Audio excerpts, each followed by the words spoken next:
It's 1935, and a young Indian monk named Paramahansa Yogananda sits cross-legged in a quiet room in Los Angeles. He's absorbed in meditation, his gaze fixed between his eyebrows, a spot he calls the spiritual eye. Suddenly, something shifts. A great light blazed before me, he later wrote in Autobiography of a Yogi. It wasn't just light, it was like the whole universe opened up inside it. For Yogananda, this wasn't a random flicker. It was a doorway to something vast, a moment where he felt connected to everything. He knew this was the third eye awakening, that mysterious center where the Supreme rests. That's our focus today, the story of the pineal gland, the little organ some call the third eye's physical home.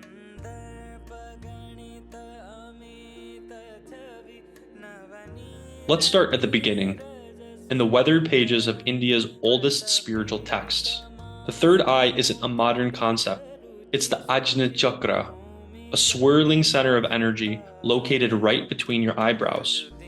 The Shiva Samhita, an ancient yogic guide, speaks clearly about it. Between the eyebrows, in that secret place, shines the Ajna Chakra, a tiny flame like a lamp's glow.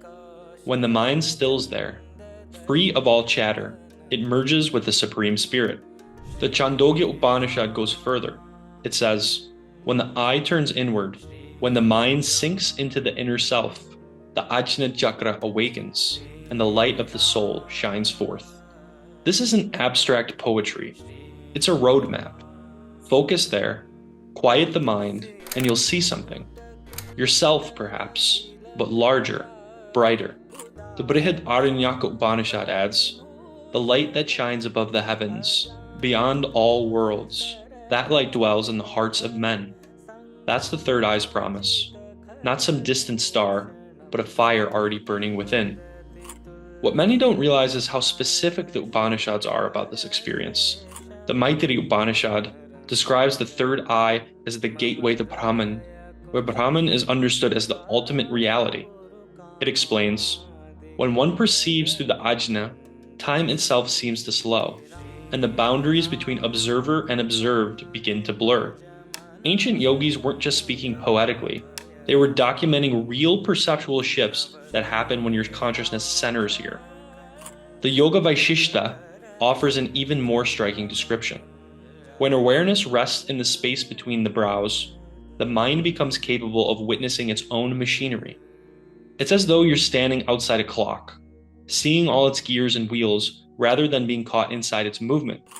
This level of meta-awareness, watching the mind from outside the mind, is precisely what modern consciousness researchers struggle to explain.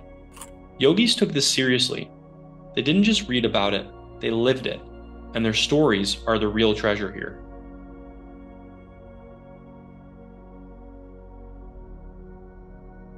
Yogananda didn't just see a spark that day in 1935. It was a flood. He wrote, "A blazing light like 1,000 suns burst upon my inner vision. I felt myself stretching out, becoming one with the cosmos." This wasn't a one-time experience. He kept returning to that spot in meditation, teaching his students to do the same.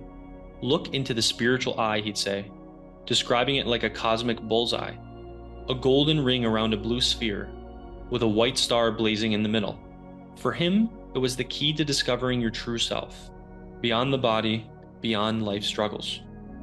What's less commonly known is that Yogananda could induce this vision in others through direct transmission. Several of his close disciples reported that when he touched their foreheads during initiation, they immediately saw the blue pearl with the golden ring, even those with no prior meditation experience. One disciple, James Lin, later Rajarshi Janakananda, saw the spiritual eye so clearly in his first meeting with Yogananda that he abandoned his business empire to follow the path of Kriya Yoga.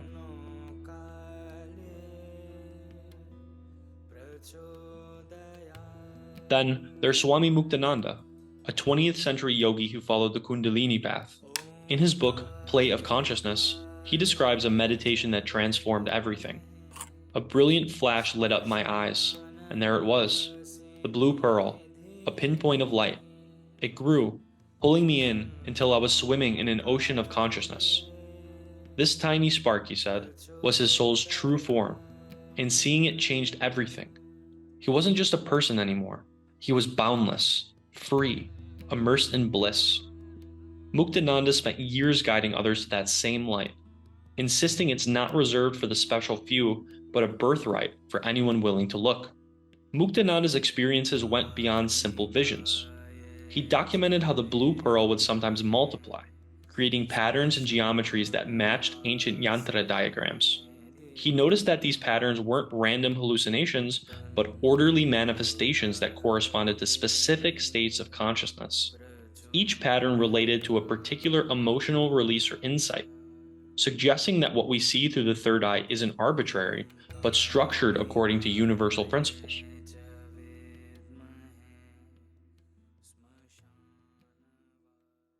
Swami Vivacananda, the passionate monk who awakened Western interest in the 1890s, had his own encounter with the third eye. As a young seeker, he was restless, full of questions. His guru, Sri Ramakrishna, told him to meditate on the Ajna Chakra. One day, it happened. A veil lifted, he later wrote. I saw everything connected, one endless thread. That moment didn't just resolve his doubts, it launched him into a life of teaching, spreading the idea that divinity isn't out there. It's right here, waiting to be discovered. An overlooked detail from Vivekananda's writings reveals something fascinating. Before his awakening, he experienced what he called the thunderbolt, intense pressure and occasional pain between his eyebrows. This phenomena, which lasted for months, was followed by spontaneous visions during sleep. In his private journals, he noted, the pressure builds until unbearable, then sleep comes. In sleep, I see what cannot be seen awake, entire civilizations rising and falling, time compressed into moments. These pre-awakening symptoms match what many contemporary spiritual seekers report, discomfort preceding expansion.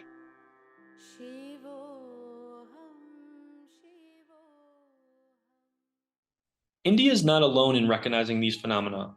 In ancient Egypt, the Eye of Horus watched from tombs and temples, an all-seeing symbol of insight. Some believe it represents the pineal gland, hidden in the brain like a precious gem. In Greece, Plato spoke of a light of the mind that cuts through illusions, remarkably similar to the Ajna Chakra's glow.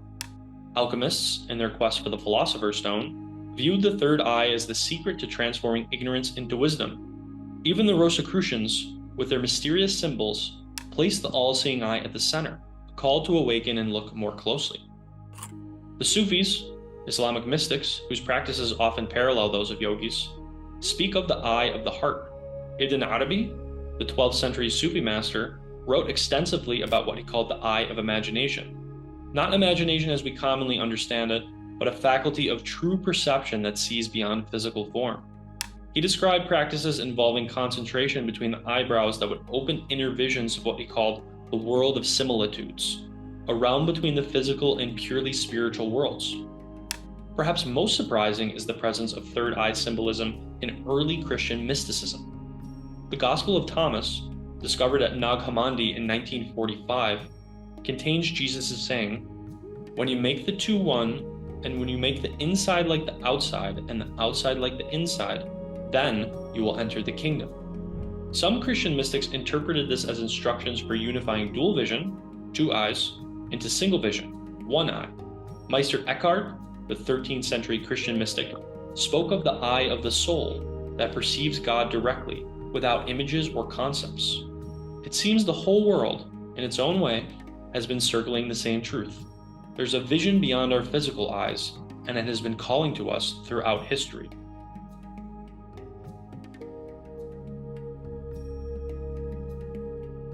Science offers its own perspective. The pineal gland is a pea-sized organ in your brain that produces melatonin to regulate sleep when darkness falls. It contains light-sensitive cells similar to a third eye in physical form, which is why some refer to it that way.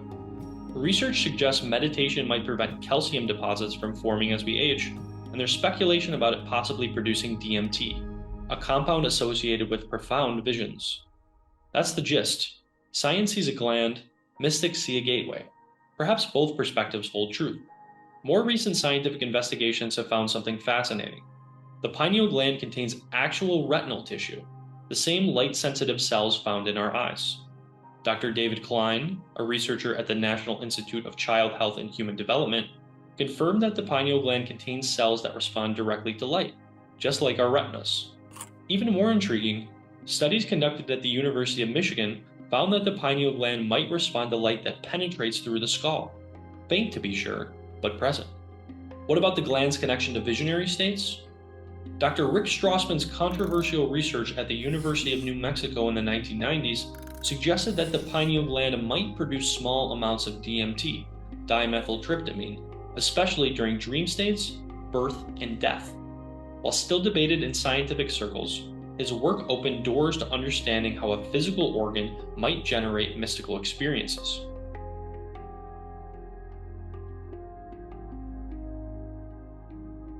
When yogis speak of the third eye, it's more than just lights.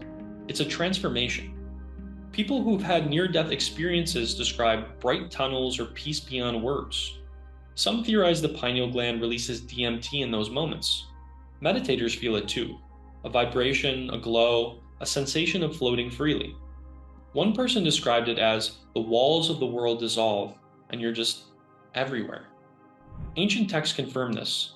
The Brihadaranyaka calls it the light of the self, shining exactly where you are. In the tradition of Tantric Buddhism, practitioners speak of attaining rainbow body, a phenomena where the physical body dissolves into light, leaving only hair and nails behind. While this might sound like legend, cases have been documented as recently as the 1990s. Lama Achuk of Eastern Tibet was reported to have achieved rainbow body in 1998, with witnesses describing his body shrinking and emanating rainbow-colored light for days after his death. Check out our rainbow body video for more details. The Bon tradition of Tibet, which predates Buddhism in that region, preserved techniques for what they call light transference. A practitioner named Tapihritsa, who lived around the 8th century, left detailed instructions. Fix awareness unwavering at the point between the brows. When the light appears, neither grasp it nor flee from it. Allow it to expand naturally until it encompasses all experience. His followers claim this practice allowed consciousness to transfer from body to body without the usual process of death and rebirth, a kind of conscious reincarnation facilitated by the third eye.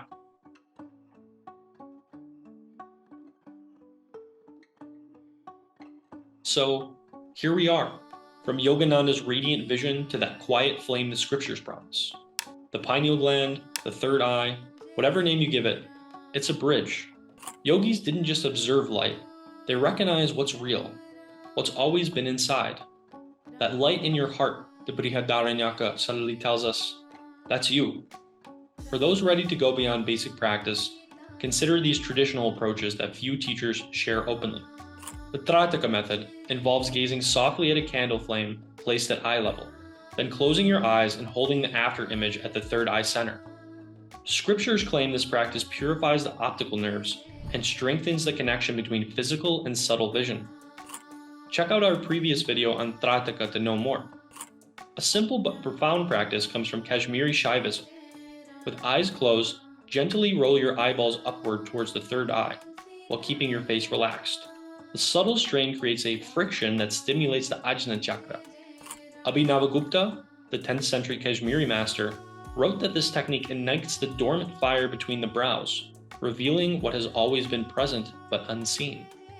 People who've stuck with these practices don't just talk about lights and visions, they describe profound changes.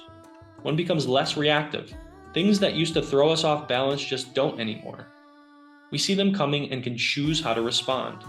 The mental chatter quiets down. We can hear ourselves think. Our real thoughts, not just the nervous ones. A woman who practiced third eye meditation for over 30 years shared something remarkable. After consistent practice, I began experiencing what I can only call previews. Brief glimpses of events before they happened. Not dramatic prophecies, just ordinary moments that would occur hours or days later. It was as though time became slightly more fluid around me. Her experience matches what the yogic texts call Ritambhara Prajna, a level of perception where time's rigid boundaries soften. Will you see blazing lights at Yogananda? Maybe, maybe not. But something will happen, something real and personal to you. That little flame is already there, waiting. It's been there all along, through all your joys and sorrows, your triumphs and struggles. It's witnessed everything, patiently holding the truth of who you really are. Remember the words of the Katha Upanishad. There is an eye that opens inward. This eye has been waiting for you to notice it, to acknowledge it, to use it. It doesn't demand grand gestures or complex rituals, just your sincere attention. Give it that gift and watch as it gives back to you 100-fold. Light is waiting for you. It always has been.